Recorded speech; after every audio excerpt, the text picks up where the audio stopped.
tema, ¿no? Un tema que tienen que saberlo sí o sí. Definiciones, bueno, lo que vamos a ver el día de hoy: epidemiología, fisiopatología, etiología, compromiso radiológico, también lo que es concepto de neumonía aspirativa, que es algo distinto un poco, complicaciones que se pueden presentar de la neumonía, cómo la diagnostico, cómo evalúo la severidad del caso, ¿no? O sea, no toda neumonía se hospitaliza, hay pacientes que pueden ser manejados ambulatoriamente. La pregunta es, ¿qué parámetros tengo para decidir hospitalizar a un paciente, ¿no? Hay escalas para eso, ¿no? También puede ser clínico, y finalmente cómo se maneja, ¿no? Definiciones: es una patología conocida desde hace muchísimo tiempo, ¿no? Muchísimo tiempo. Es una inflamación del parénquima pulmonar debido a un proceso infeccioso. Acá pueden ver, ¿no es cierto?, alvéolos normales, vacíos, y acá alvéolos llenos de un contenido inflamatorio polimorfo nuclear, ¿no? Polimorfo nuclear. Sir William Osler decía, ¿no?, es la más diseminada y mortal de todas las enfermedades agudas, la neumonía, sobre todo bastante complicada en gente anciana con comorbilidades. ¿Ustedes saben quién fue Sir William Osler? ¿Qué importancia tiene la medicina interna? Es el padre de la medicina interna, fue el que sistematizó lo que es el examen físico. Es el que ordenó hizo la clínica en filiación a la medicina y examen físico, ¿no? Es el que instauró que los internos de medicina tienen que rotar por las especialidades grandes, por medicina, cirugía, ginecopediatría. Y es el que instauró que el internado tiene que ser un año. O sea, desde esa época es. ¿Qué tan frecuente es? Bueno, es bastante frecuente, pero sobre todo, miren, ¿en qué edad? Extremos de la vida. Menos de 5 años, más de 60 años. Importante, frecuente y más severo en extremos de la vida. Es la principal causa de mortalidad por enfermedad infecciosa conocida en el mundo, y en el Perú también. Igualito, estadísticas, ¿no? Extremos de la vida, ¿no? Que se dan cuenta. Menos de un año, más de 10 años. De los pacientes que están hospitalizados, que tienen NAC, una neumonía, ¿en qué edades los ven? Generalmente ancianos, ¿no? Más de 60 años o con comorbilidades. Fisiopatología, la pregunta que está ahí: ¿cómo llega la infección a los pulmones? ¿Cuál es el principal mecanismo por el cual el germen llega al alvéolo? O sea, es una inflamación parenquimal pulmonar debido a una infección. Parénquima pulmonar son alvéolos, ¿no? ¿Cómo llega el germen al alvéolo? ¿Por qué mecanismo principalmente? Microaspiración. Son varios mecanismos, pero el más frecuente va a ser microaspiración de contenido de la orofaringe. Así es como llega el germen más frecuente, que es el neumococo. También el Haemophilus influenza y también los intrahospitalarios. La pseudomonas llega por microaspiración. Se dice de que más o menos el 50% de nosotros nos microaspiramos en la noche. Normalmente, ¿eh? Normalmente. Pero con nuestro mecanismo de la tos, el moco, los cilios, no pasa nada. Un ancianito que su reflejo de oxígeno ya no es como antes, los cilios ya no se mueven como antes, ya es más complicado, ¿no? Entonces es el mecanismo más frecuente de la neumonía que vive en la comunidad y también de la microaspiración. Otro mecanismo que conozcan, ¿cuál es? Aparte de la microaspiración. Diseminación de hematógenos, otro. ¿Cuál más conoce? Vía inhalatoria, ¿no? Vía inhalatoria. Por esta vía van los gérmenes atípicos, o sea, agentes atípicos. ¿Cuáles son los atípicos? Virus, hongos, micoplasma, clamidia, legionela, también tuberculosis, son atípicos, vía aérea. Principalmente van por esa vía. Y lo que mencionaron, vía hematógena. Vía hematógena sobre todo es de Staphylococcus aureus. Cada vez que les salen ustedes Staphylococcus aureus, se relaciona siempre con diseminación hematógena. Ya lo vieron en la artritis séptica, también ahora en lo que es neumonía. Y es importante esto para que identifiquen un cuadro clínico de neumonía estafilocócica. Entonces la principal va a ser la microaspiración del contenido de la orofaringe. Es la vía principal de neumonía que vive en la comunidad y también de la intrahospitalaria. ¿Ya? Dicen que la flora de la boca del paciente, una vez hospitalizado, cambia el 5.º día, más o menos. O sea, el 5.º día tu boca ya tiene ese bomón, ese tipo de cosas, ¿no? Entonces, a partir del 5.º día, sobre todo, es que se dan las infecciones neumónicas por gérmenes netamente intrahospitalarios. Al inicio podría ser todavía por neumococo, ¿no? Que ya saben que para NIH el punto de corte son 48 horas, ¿no? pero a partir del quinto día la flora cambia. Esa flora del paciente también, ¿por qué cambia? Yo siempre que paso visita le digo a los pacientes internos, ¿no? O sea, siempre que pases visita piensa que vas a suspende lo innecesario. ¿Ya? Esos RPs de 20 medicamentos, no, aparte que todo interacciona, ¿no? Y a todo el mundo le dejan omeprazol, ¿no? Ranitidina, omeprazol, ¿no? Todo el mundo tiene su cloruro, ranitidina, omeprazol, ¿no? El problema es que ranitidina y omeprazol te cambian el pH, no solo del estómago, del jugo gástrico, también a nivel general. El cambiar el pH aparecen otros gérmenes. Entonces se ha visto asociación de uso de antiácidos inhibidores de bomba con la aparición de infecciones intrahospitalarias por el cambio en el pH, por ejemplo. ¿Cuál es el agente causal más frecuente de neumonía? ¿Qué me dicen de todos ellos? El neumococo es el agente causal más frecuente de neumonía. También tenemos todos los demás, entre otros, ¿no? Entre otros. Pero por frecuencia siempre es el neumococo. Siempre es el neumococo. En neumonía que viene en la comunidad. Hablemos un poco de este germen, ¿no? Es un diplococo gram positivo. Diplococo gram positivo encapsulado, que se encuentra en la orofaringe y se adquiere en pulmón se infecta por microaspiración del contenido de la orofaringe. El principal factor de virulencia del neumococo viene a ser su cápsula. Esa cápsula, ¿qué propiedades le da al neumococo? A los que les gusta microbiología. Tienen que ser microbiólogos. Estabilidad. ¿Algo más? Resistencia. ¿Resistencia a qué? Esa cápsula inhibe la ozonización y la fagocitosis. O sea, ese germen no puede ser ozonizado ni fagocitado. Bastante resistente, ¿no? Como dice. ¿Ya? Entonces, hay más de 90 tipos de cápsula. Hay más de 90 tipos de neumococo, que varían por su cápsula. De los 90 tipos, los 23 primeros tipos de cápsula son los 23 más frecuentes. Por eso que la vacuna para neumococo, si se dan cuenta, va dirigida sobre todo con los primeros 23 tipos de gérmenes capsulados, tipos de neumococo. De los 90 tipos, el más severo, ¿cuál suele ser? El más grave de todos. El tipo 3, porque teóricamente tiene su cápsula más gruesa.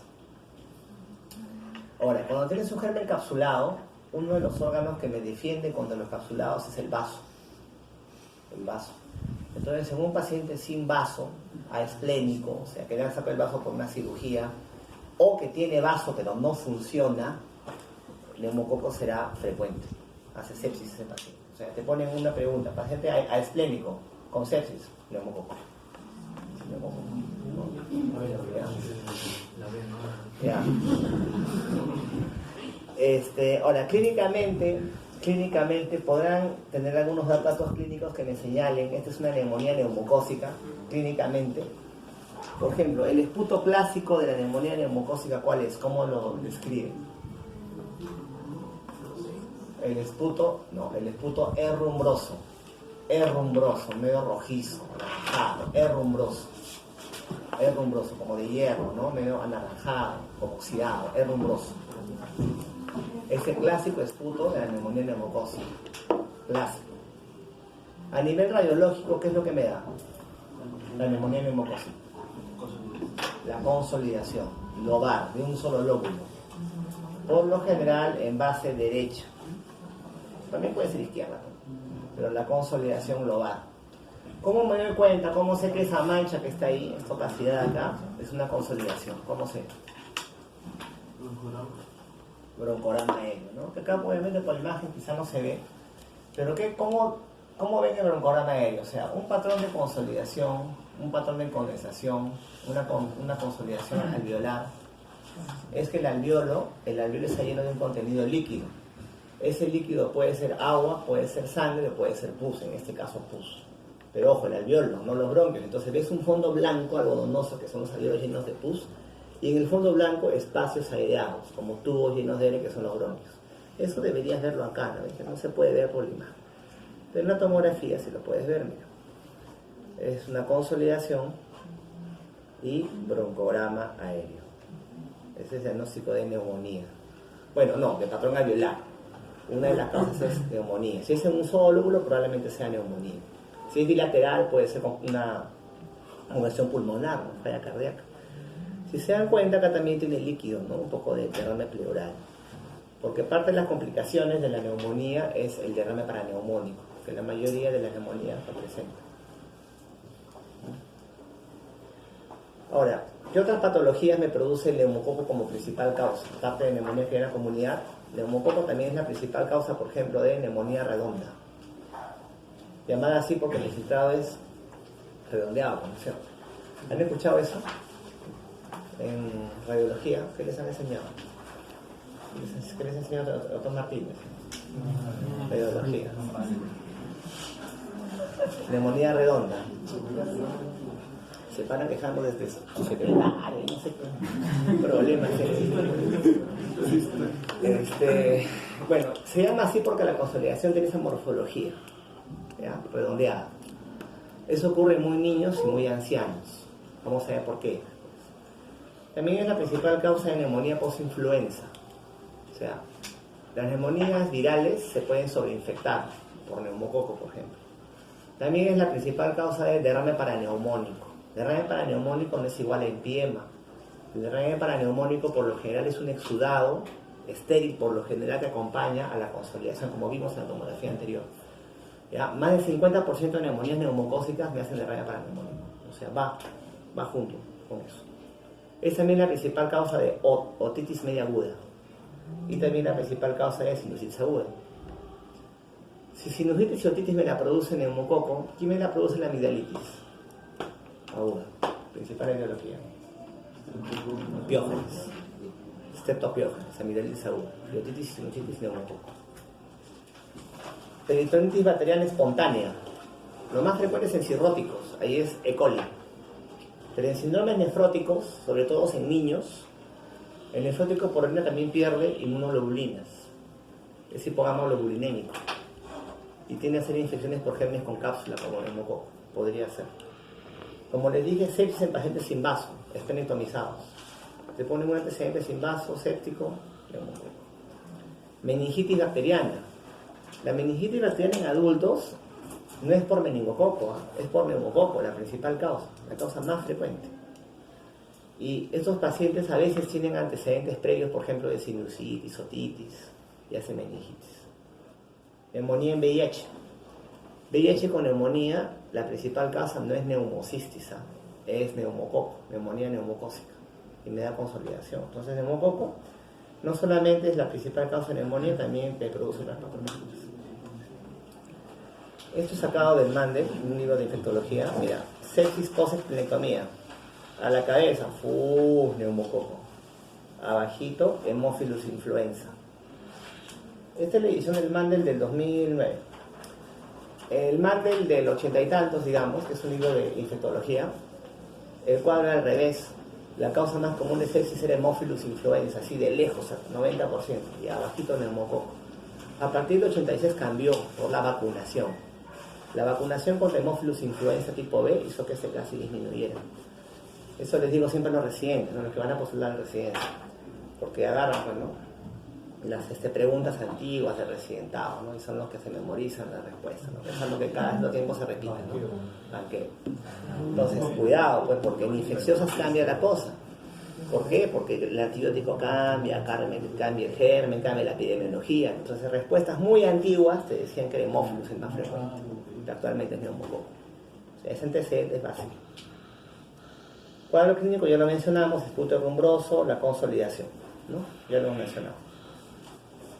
Mira, consolidación lobar. Y acá se puede ver, sí, un poco de broncolama aéreo. Broncolama aéreo. Y miren la placa de acá, neumonía redonda. Neumonía redonda, causa principal dentro de varias neumococos, sobre todo en muy niños, muy ancianos. Muy niños porque no tienen bien desarrollados los poros de Kohn y canales de Lambert. Recuerda que poros de Kohn y canales de Lambert me comunican los alveolos entre sí. Si los niños no lo desarrollan, la pus no se puede comunicar entre alveolos y queda como una consolidación incompleta. Se puede presentar así, como neumonía redonda, una forma rara de presentación. ¿Qué más tenemos? Haemophilus influenza, bacilo de Pfeiffer. Algunos lo ponen, depende de lo que lean, como la segunda causa más común de neumonía. La primera sí no hay dudas. La segunda varía de acuerdo a lo que tú leas. Ahora, hay dos tipos de Haemophilus influenza. ¿Te acuerdan? ¿Cuáles son los dos tipos? Lo que le gusta en microbiología. ¿Cuántos tipos conocen de Haemophilus influenza? Los que le gustan micro, son fans de Nicanor.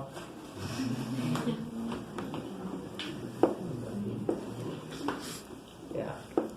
Mira, hay capsulado y no capsulado. El capsulado se llama tipo B, tipo B. ¿Ya? El no capsulado, no tipo B. Así, pues, no tipo B, pues, ¿no? Capsulado, no capsulado, no tipo B, tipo B. El tipo B es el más feo de todos, el más malo de todos. ¿Ya? Me daba cuadros de meningitis, mire, epiglotitis, aparte de neumonía, antiséptica, era un desastre. Ese tipo B ya casi no hay por la vacuna. La vacuna que se a partir del 86 casi lo ha hecho desaparecer. El que sí hay y es muy frecuente es el Haemophilus no tipo B, no capsulado. ¿Qué tan frecuente es? Algunos lo consideran la segunda causa de neumonía. También me da sinusitis y otitis. O sea, el Haemophilus no hay, el capsulado. El no capsulado sí es frecuente. ¿En quiénes se presenta? Mira, es frecuente en EPOC, alcohólicos, diabéticos y edad avanzada. He dicho que es frecuente en ellos. No he dicho que es el más frecuente en ellos. Es diferente, ¿no es cierto? Entonces te pongo un paciente diabético con neumonía. ¿Cuál es el gen más frecuente? ¿Qué me respondería? Neumococo. ¿Me dirían que es Haemophilus? No he dicho que es frecuente en ese paciente, pero no es el más frecuente en ellos, es distinto. El patrón radiológico, ¿cuál suele ser? Es un patrón de neumonía multilobar, mira, consolidación acá, consolidación por acá. Multilobar, bronconeumonía. También es importante, y lo van a ver en EPOC, bronquitis crónica. Es la principal bacteria que me exacerba la bronquitis crónica. ¿Ya? Luego, Staphylococcus aureus, poco gran positivo en racimos. ¿Qué les pongo acá? Siempre habla antecedente de una puerta de entrada. Ese siempre es también entre comillas, ¿no? Porque en medicina sabes que no es absoluto, ¿no? Todo es relativo. Entonces, ¿qué puerta de entrada puede ser, por ejemplo? ¿Qué te podría poner en la historia clínica, por ejemplo? Un catéter, ¿dónde? Endovenoso central, o endovenoso central, en periférico, ¿qué más? Sonda vesical, más raro, ¿no? Acuérdate que Staphylococcus aureus se encuentra normalmente en nuestro cuerpo, sí. ¿Dónde? En la piel. Entonces, una puerta de entrada a nivel cutáneo. A nivel central sería E. coli, ¿eh? Celulitis, artritis séptica, una herida profunda, drogas endovenosas, vía central. Ahí empieza la historia. ¿Ya? Ahora, este gen produce varios factores de virulencia. Recuerda que su morfología es pocos gram positivos en racimos, ¿no? Tiene varios factores de virulencia. ¿Ya? El principal factor de virulencia es la proteína A de la cápsula, de su pared celular, perdón. Su pared celular tiene factores de virulencia, su proteína A. ¿Ya? Y también tiene otro factor de virulencia bien interesante, que es, mira, que se llama PBL, Panton Valentin Leucocidina. PBL. Esa PBL, sobre todo la produce el Staphylococcus aureus resistente adquirido en la comunidad. Y el Staphylococcus aureus resistente es frecuente en el hospital, ¿no? MRSA, resistente, ¿no? Pero también hay un tipo de Staphylococcus resistente comunitario, que es diferente. Porque este Staphylococcus comunitario me produce esta PBL que me produce necrosis de tejidos. Algunos mencionan que una celulitis con formación de abscesos plantea Staphylococcus resistente comunitario productor de PBL. Y esa PBL, obviamente, si va al pulmón, pues también me da abscesos pulmonares. Entonces, historia clínica del paciente, ¿cómo empieza? Paciente con una vía central que desarrolla un cuadro de neumonía. Como va por vía hematógena el germen, se disemina, pues, ¿no? Se siembra en ambos pulmones. Y me da abscesos pulmonares múltiples consolidaciones que se cavitan, se acceden. Mira. Nódulos pulmonares múltiples que se cavitan, bilaterales, abscesos pulmonares múltiples, es lo que me produce. Es una neumonía muy complicada. Ya me da pues múltiples abscesos, empiemas, neumotoras, neumatoceles, etc. Mira acá el gráfico, múltiples abscesos pulmonares, abscesos grandes, empiema, ¿no? Hay un neumotoras incluso acá, la tomografía, ¿no? Acá van a ver broncograma aéreo, ven empiema, ven múltiples cavidades pulmonares. El pulmón lo destruye, neumonía estafilocócica. Siempre antecedente de puerta de entrada. Bueno, por lo general, ¿no? Ahora, a veces el paciente no te dice tengo un corte profundo y a partir de ahí he tenido, no, pero en los antecedentes búscale pues alguna ocupación de riesgo, ¿no? Por ejemplo, un agricultor, tú sabes que se puede hacer lesiones a nivel de la piel, ¿no? Un carpintero, ¿no? Se ha clavado ahí y ni cuenta se ha dado seguro, ¿no? Porque siempre le pasa seguro, entonces tienes que buscar antecedentes que te apoyen ese cuadro, ese diagnóstico. La Klebsiella pneumónica, Bacillus de Fries-Landner. Esa Klebsiella puede ser intra o es hospitalaria. Igual, es frecuente, se presenta en el contexto de pacientes con diabetes, alcoholismo y EPOC, se presenta en ese contexto. Estoy diciendo que es el más frecuente en pacientes con esas enfermedades, no con diabetes, no es cierto, pero se presenta en esos pacientes. O sea, en una historia clínica de una pregunta de examen, en un caso clínico, normalmente encuentras eso como antecedente. Paciente con tal antecedente, diabetes mellitus. Ahora, clínicamente, ¿qué más te puede apoyar que sea ese germen? Ahí sí viene el esputo jarabe de grosella. El paciente tose, y bota como una gelatina roja, que es un pedazo de este pulmón que bota por el esputo. ¿Ya? Se sale el pulmón por ahí. ¿Ya? Me da abscesos pulmonares, clásicamente del lóbulo superior derecho. Y son neumonías muy exudativas, tan exudativas que me producen mucha pus y me desplazan, mira, la cisura hacia abajo. Desplazamiento cisural. Neumonía pesada, le llaman. Desplazamiento cisural. No es la única causa, pero es lo clásico. Lo clásico. ¿No? Patrones radiológicos, entonces. Neumococo. Consolidación lobar. La mayoría en base derecha, pero puede ser en otro lado. Hemófilus influenza. Consolidación multilobar. Múltiples consolidados. Estafilococo aureus, que ven ahí, múltiples nódulos cavitados, acá incluso de radiaturano, un empiema seguramente, ¿no? Cavidad, consolidación. A ese paciente, ¿qué le pondrían como antecedente?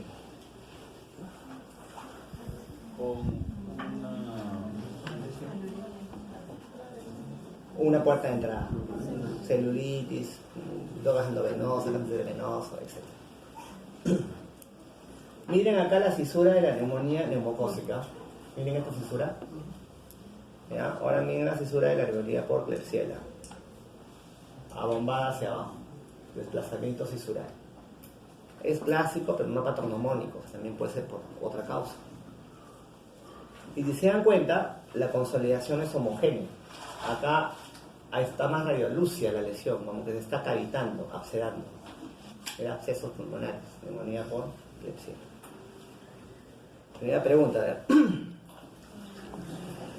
Varón de 75 años, diabético, que desde hace 3 días presenta tos, fiebre y dificultad respiratoria. Se sospecha neumonía. Señala cuál sería el agente etiológico más probable. Pseudomonas, Streptococo, Haemophilus, Mycoplasma, Klebsiella. Almendra, ¿cuál sería? Haemophilus. ¿Por qué? Ya, Streptococo, neumonía. ¿Por qué? Porque es la causa más común de neumonía, pues. La causa más común de neumonía. Esta pregunta la puse la primera vez que me dieron la clase de neumonía, que ahora hace un par de años. Ya me fija, pues. El 90% me respondió Klebsiella. ¿Por qué? Por lo que le dije. En ese momento nadie reclamó. ¿Qué tiene la edad?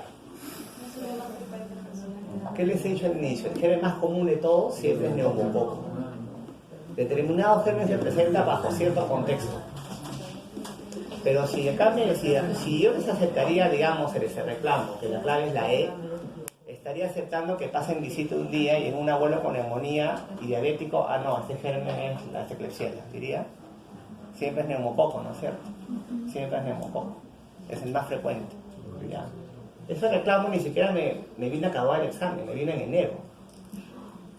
Con carta notarial, con otro chocano que era entonces, doctor patrón, disculpen. Sí, doctor, pero por favor sustente. 20 referencias, dice así. Obviamente ese reclamo No este procedió. Difícil.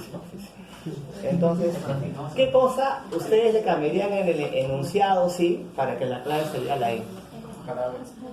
O sea, empiezan así, 75 años, con diabetes mellitus, con el puto en jarabe de la y con neumonía en el lóbulo superior que te desplaza la tisura, ahí se flexiona. Ahí se flexiona. Pero si solamente te ponen el antecedente de diabetes mellitus, va a ser neumococo, ¿no? O sea, siempre el más común es el neumococo, salvo que te pongan otro contexto de paciente, otras características clínicas específicas de cada germen. Doctor, ¿y puede ser hemófilos influenza por la edad? Podría ser por la edad hemófilos influenza, pero el más frecuente siempre es neumococo. Para tal caso, deberías quizás poner algunas características de hemófilos.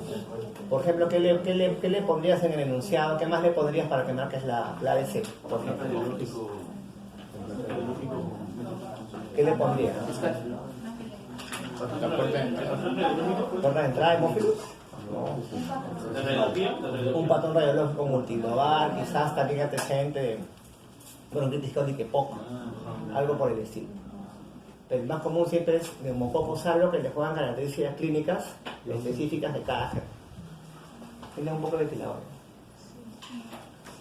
Está bien este concentrado.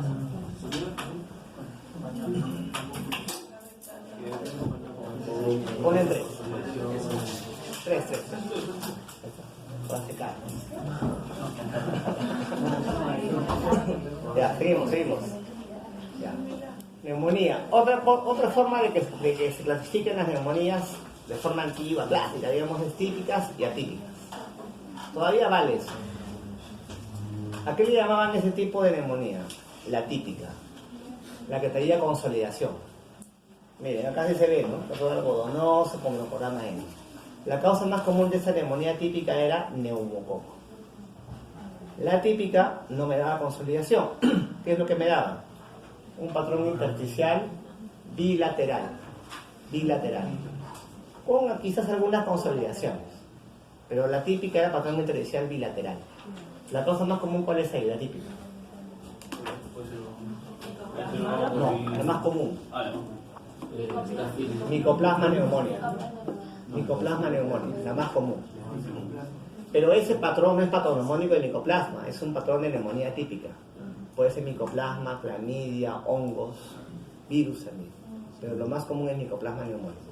También acá patrón intersticial y el otro lado una consolidación. Típica neumococo, atípica micoplasma. Micoplasma neumonía, agente de Eaton. ¿En qué pacientes se presenta esta neumonía? Clásicamente. Clásicamente se presenta en pacientes jóvenes, adultos jóvenes, adolescentes. O sea, clásicamente tu paciente tiene que tener ¿cuántos años en la pregunta de examen? 20, 30 años, 20 tantos años por ahí. ¿Ya? Los cuadros son pseudogripales. ¿A qué me refiero con pseudogripal? Puede ser como una gripe. Ya, ¿cómo es? O puede ser asintomático. Ya, fiebre. ¿Qué más tiene? Mialgia, cefalea. Cefalea intensa, ¿ya? Atípicos, cefalea intensa. Cefalea intensa, fiebre, atraques, mialgias. Tos seca. Como es intersticial, tos seca. ¿Ya? Lo que son alveolares, parenquimales, que me dan esputo purulento, ¿no? Tos productiva. Acá es seca la tos. Ese paciente tú lo auscultas. ¿Qué cosas ocultas? ¿Repitantes? Repitantes se pone compromiso alveolar, glucorama aéreo, patrón alveolar, líquido en el alveolo. Cuando es intersticial puede que no encuentres nada de la ocultación. Nada de la ocultación, o quizá algunos sibilantes por ahí, pero nada de la ocultación. Nada de la ocultación, pero en la placa encuentras un patrón intersticial bilateral. ¿Cómo se llama eso? Cuando no encuentras nada en la clínica, pero sí en la placa.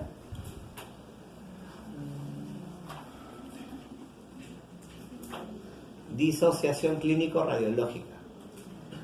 La disociación clínico-radiológica es típica de los atípicos. Nada en la clínica, pero sí en la placa. Porque el patrón intersticial al inicio no me da expresión clínica en la ocultación. ¿Ya? Ahora, ¿qué más presenta este micoplasma neumonía? Presenta una serie de complicaciones. Obviamente, si tú quieres saber si micoplasma, le puedes, ¿no? IgM para micoplasma ELISA y sale positivo. Pero el examen no te llega rápido. Entonces tú buscas alteraciones adicionales que me puede dar ese gen. Por ejemplo, meningitis bulosa. ¿Qué es la meningitis bulosa? El tímpano se inflama y se infla como un globo. Meningitis bulosa, o sea, otalgia me dará. Ahora, teóricamente, esa meningitis bulosa es más común en animales de experimentación, en ese cobayo. También se puede ver en humanos. ¿Ya? También ese gen me produce mucha autoinmunidad. Me da autoinmunidad. Por ejemplo, me puede dar Guillain-Barré, mielitis transversa, Stevens-Johnson, exantema en sí.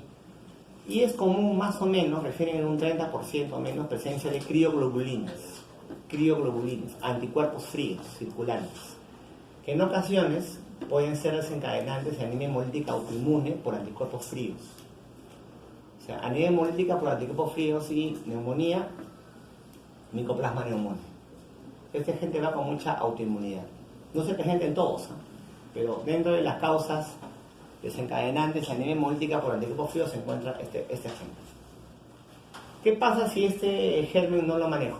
Se me pasa el diagnóstico, no lo manejo. ¿Qué pasa con el paciente? ¿Se muere? La mayoría se autolimita, se cura solito.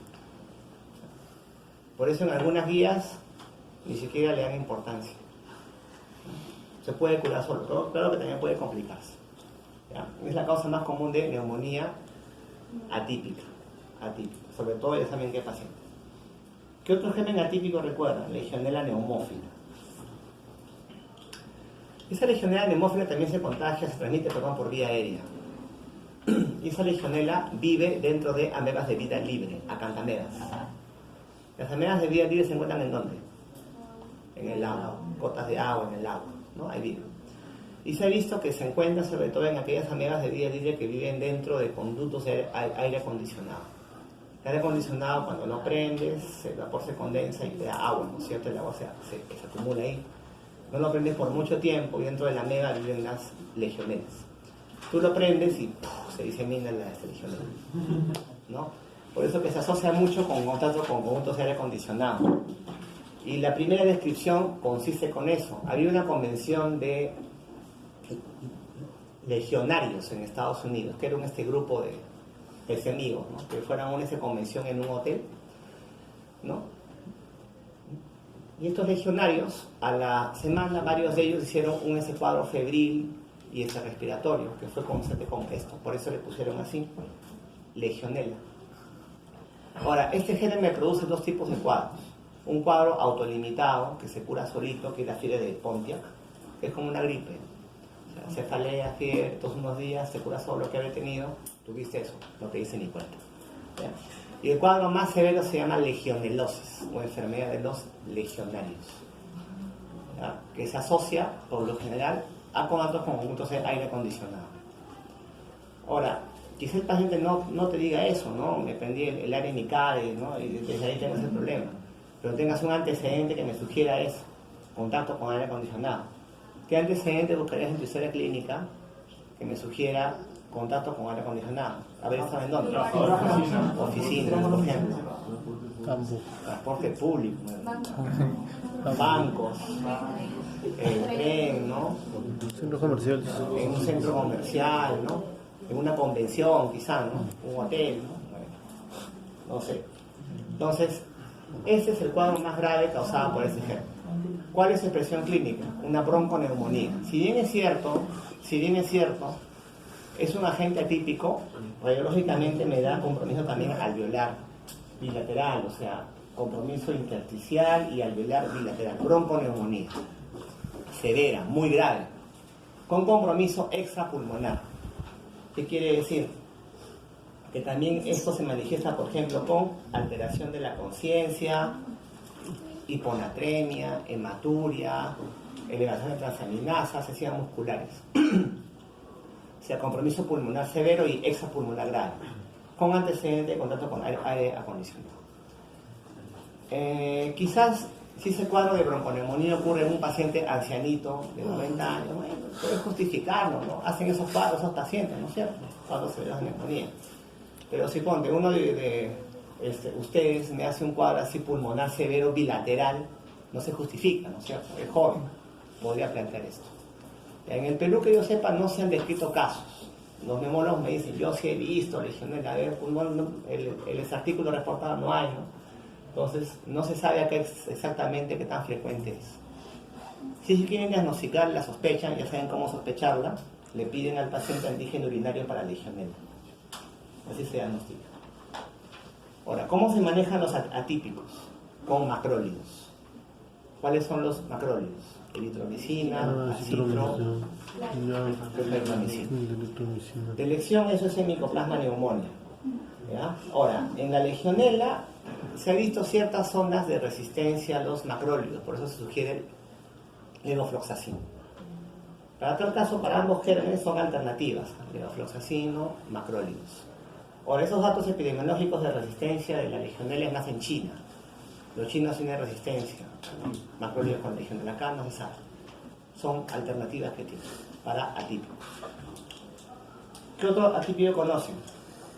Las clamidias, ¿no? Clamidia citasi, clamidia también pulmonar.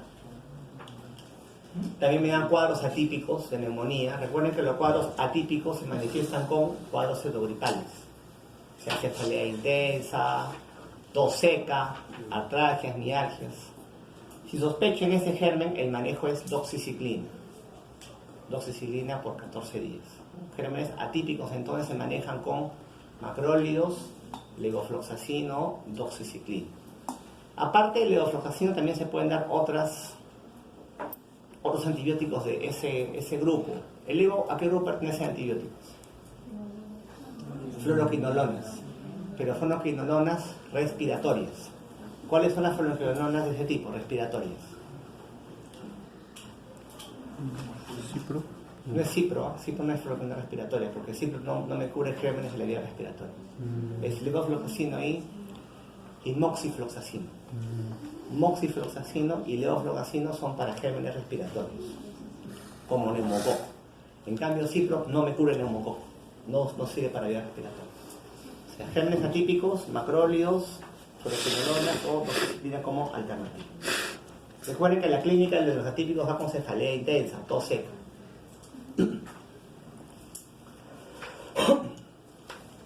Neumonía viral. ¿Cuál es el virus que más me da neumonía? Fiebre. Influenza. Influenza A. El infiltrado, como pueden ver, también es intersticial, ¿no? Bilateral, con algunas áreas de consolidación. La principal complicación de la influenza, de la gripe influenza, es la neumonía viral. Y esa neumonía viral, acuérdense, se sobreinfecta por neumococo. Acá tenemos otra neumonía viral, varicela, miren, por ejemplo. ¿Qué les llama la atención en la placa de tórax de la varicela, neumonía por varicela? ¿Qué les llama la atención? Microcalcificaciones. La base. Sí, micronódulos bilaterales. Simula a una milia. ¿Qué cosa es una alteración miliar, un patrón miliar? ¿Qué cosa es un patrón miliar cuando hablo de milia? Va con tuberculosis, pero eso lo ves cómo se ve una milia en una placa de tórax. Patrón miliar, ¿cómo lo ves? Es un micronódulo, ¿no es cierto? Un micronódulo es de ¿cuántos centímetros? ¿Cuánto mide un micronódulo? 2 o 3 milímetros. Un micronódulo es menos de 0.5 centímetros. Menos de 0.5 centímetros es un micronódulo. Un nódulo va de 0.5 a 3 centímetros. Y más de 3 centímetros es una masa. Entonces, acá, ¿cuál es el patrón? Es micronodular bilateral, ¿no? Micronodular bilateral. Es el patrón radiológico de la neumonía por varicela. Es un patrón de miliar, también puede ser por tuberculosis, ¿no? Entonces, acuérdense, la causa más común de neumonía viral es influenza. A ver. 22 años, empieza a enfermedad hace 4 días de tos seca, dolor faríngeo, fiebre y mialgia. Se le toma radiografía de tórax encontrándose infiltrado intersticial bivasal. Agente más probable, ¿cuál marcaría? ¿Por qué micoplasma? ¿Por qué milagros? A ver. ¿Más frecuente de qué? ¿De qué? ¿Y por qué ese cuadro te sugiere que es un atípico? Sobre todo por el infiltrado, intersticial, bivasal, cefalea, fiebre, mialgia. La edad, bueno, también puede ser por otro género, pero atípico se presenta más en adultos jóvenes, adolescentes. Muy bien. ¿Qué le cambiarías A ver, ¿qué le pondrían ustedes en la historia para que manden la de neumococo? Infiltrado basal nada más. Unilateral. ¿Infiltrado unilateral de qué tipo? Consolidación. Una consolidación en un lóbulo. Puede ser basal o un lóbulo. Y en historia clínica, ¿qué le pondrían en el cuadro clínico? Dos productivas. Fiebre alta, puto purulento y una consolidación. Neumococo. Acuérdense que una pregunta de examen tipo caso clínico tiene varias partes, ¿no? Tienes primero el contexto del paciente. En una pregunta te pone primero el contexto. ¿Qué es el contexto? ¿A quién te presenta? Varón, mujer, adulto, anciano, diabético, VIH, no sé. ¿A quién te presenta? Ya ves, ¿a quién te presenta? Puede ser un círculo. Después viene el cuadro clínico. ¿Cómo es el cuadro clínico? Ese diabético, ese VIH, ese anciano, ¿qué cuadro tiene? Y después te suelen poner a veces no un examen auxiliar que te ayuda o te distrae con el diagnóstico. Contexto, cuadro clínico y examen auxiliar. Son las partes de una pregunta de examen, ¿no? Micoplasma en el cuerpo. A ver, 40 años oficinista, desarrolla neumonía, siendo necesaria su hospitalización, cuidados intensivos. La radiografía muestra infiltrado mixto, ¿no? Intersticial, alveolar. Los exámenes auxiliares muestran hiponatremia y llamada tensión hematura. Agente más probable, ¿por qué legionela? ¿Contexto cuál es? Oficinista. Cuadro clínico, una neumonía severa, ¿no es cierto? Porque va UCI, una neumonía severa. Y exámenes auxiliares, hematuria y complicaciones que van fuera de lo común en un paciente joven. O sea que un abuelito, como el otro, ayer me vino a mi guardia un paciente de 104 años, ¿ya? Con neumonía. Un paciente de más de 100 años se me complica con una neumonía severa, hasta cierto punto se justifica, ¿no? Porque es algo que pasa pues, en esos pacientes. Pero que uno de ustedes ponte una neumonía así severa, no es cierto, no es algo justificado, o sea, piensa cosas raras. ¿Ya? Muy bien. Legionela neumófila. ¿Cómo se maneja?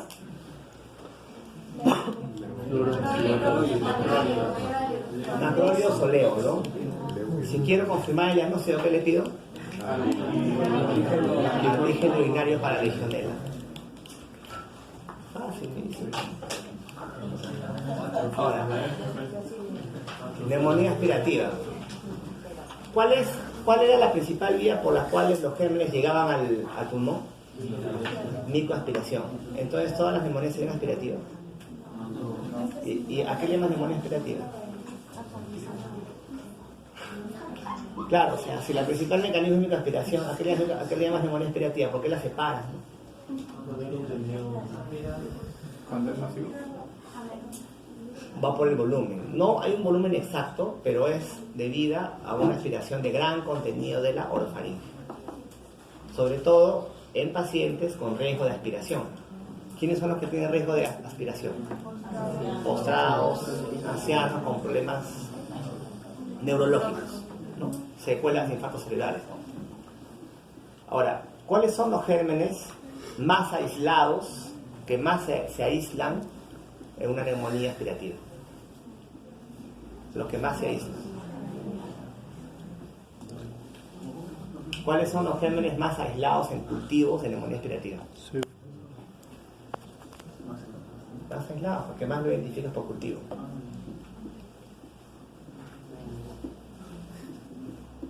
¿Qué me responde? Estafilo.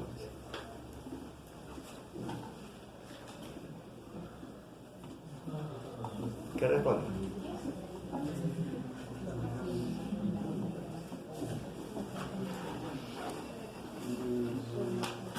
A ver, Álvaro. No responde. Tenga miedo. A ver, Claudia. ¿Cuáles son?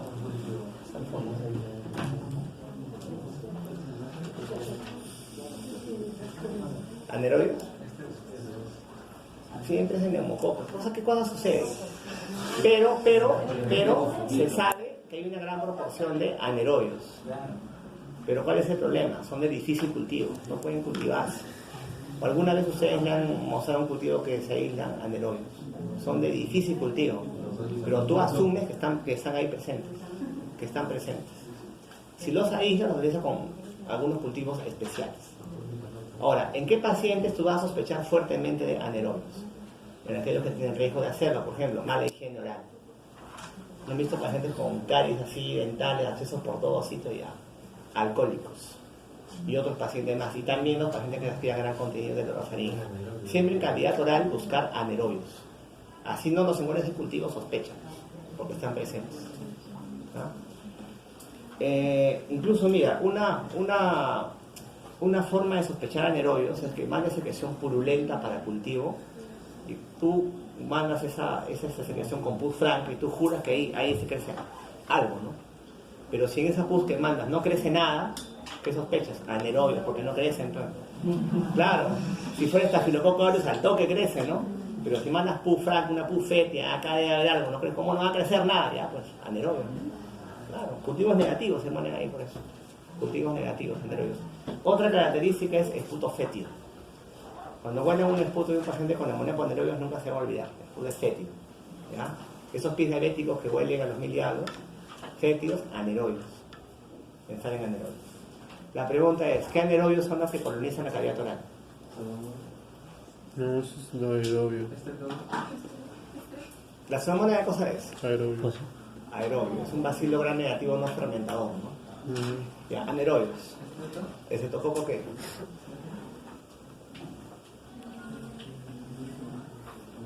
Anaerobios. ¿Se acuerdan de estos? Los tococos, Fusobacterium y Brevotella. Son los anaerobios más frecuentes en la cavidad oral. Y son los que podrían aislarse en infecciones pulmonares, ¿no? Pero igual son de difícil aislamiento. Son los anaerobios más frecuentes en la cavidad oral. Brevotella, Fusobacterium y el otro. Entonces, ¿cuál sería el contexto en una pregunta de examen para que plantees una neumonía aspirativa? No, primero antecedentes de presentación. Puede ser alcohólico, con mal higiene. diabético, pero ese alcohólico con mal higiene oral, ¿qué hace para que haga la neumonía aspirativa? Es vomita, pero está... Claro, se respira. Hace vómito. Sí, pero ¿cómo pondrías posición la clínica, no? Para gente que se aspira el vómito, ¿no? Sí. ¿Cómo lo pondrías en la historia? ¿Cómo lo pondrías en una pregunta de examen? Digamos, les cargan de ustedes. Hagan una pregunta de examen cuya respuesta sea una neumonía aspirativa. ¿Qué cosa pondrían en el enunciado? Cosa pondrían. Estaban en la verbena, ponte, los encuentran tirados en el piso, los rotantes. Asumen que está aspirado. ¿No es cierto? O tiene un paciente alcohólico que le encuentran en la vía pública y viene con crepitantes. ¿Qué cosa asumes? Que se ha aspirado. O tienes un paciente con secuela de infarto cerebral que ocurre por una neumonía. ¿Qué asumes? Que se ha aspirado. Ese es el contexto. Ahora, los anaerobios también tienden a hacerte abscesos pulmonares. También, una neumonía en un paciente inconsciente con absceso, anaerobios. Vas asumiendo, ¿no? Y planteas la posibilidad de hacer un cuadro aspirativo de neumonía. Ahora, ¿qué antibióticos me cubren estos gérmenes anaerobios? O sea, cuadros de neumonía aspirativa, sospecho anaerobios, aún así no los aísle o los sospecho. Y tengo que dar manejo para anaerobios. ¿Qué antibióticos se acuerdan que me cubren anaerobios? Penicilina. Penicilina, ¿qué anaerobios me cubre? O Clostridium me cubre, ¿no? Anaerobios gran positivos me pueden cubrir. Penicilina, me cubre Clostridium perfringens, botulinum, tetano, esos no me dan cuadro pulmonar. Metronidazol es un buen antibiótico para anaerobios, pero para anaerobios abdominales sobre todo, no de la cavidad oral. Por una peritonitis, por ejemplo, va bien con metronidazol, pero para neumonía metronidazol no. Clindamicin. ¿Clindamicin? ¿Clinda que me cubre? anaerobios, ¿y qué más? Y cocos gram positivos. O sea, estafilo, mercurio, clindamicina. Entonces, un ratito. Entonces, con ese antibiótico, con la clindamicina, cubro gram positivos anaerobios. Y en la cavidad oral, recuerden que hay una flora de varios gérmenes, no solamente los anaerobios. Entonces, aquí están los antibióticos que me cubren anaerobios, ¿no? Metronidazol, carbapenés, betalactámicos, con inhibidores de la beta-lactamasa. ¿Cuáles son esos? ¿Cuáles son los betalactámicos con inhibidores de la beta-lactamasa? Amoxicilina, ácido clavulánico, por ejemplo. ¿Qué más?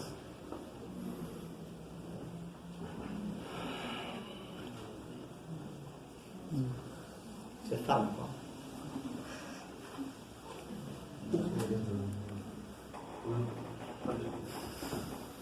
¿Fármaco ciclo regular o verano?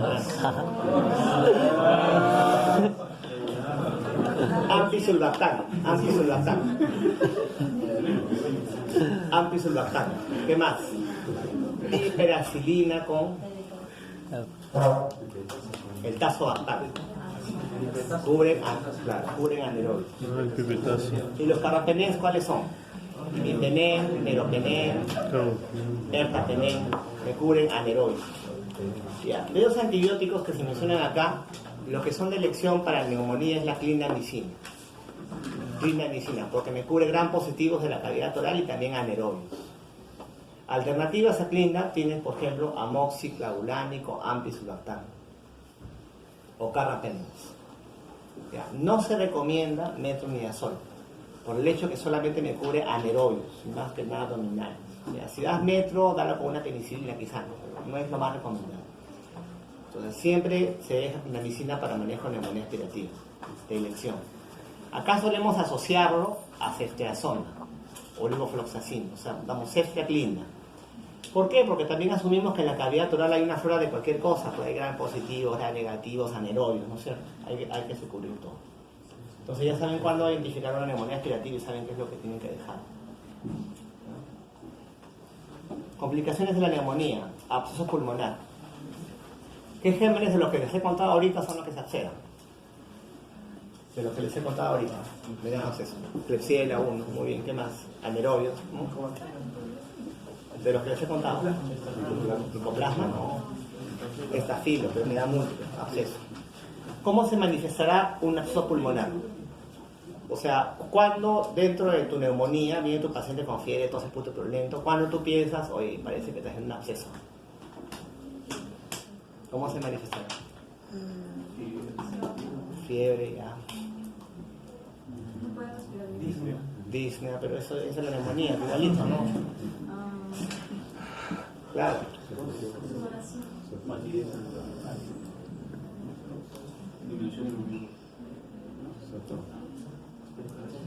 Detonación como purulenta, pero fétida, pero ¿en qué volumen? ¿Poquito volumen? Bastante. Broncorrea, puto purulenta abundante. O sea, una neumonía de mala evolución. Una neumonía con antibióticos debe mejorar ¿en los cuántos días? Tercer, quinto día.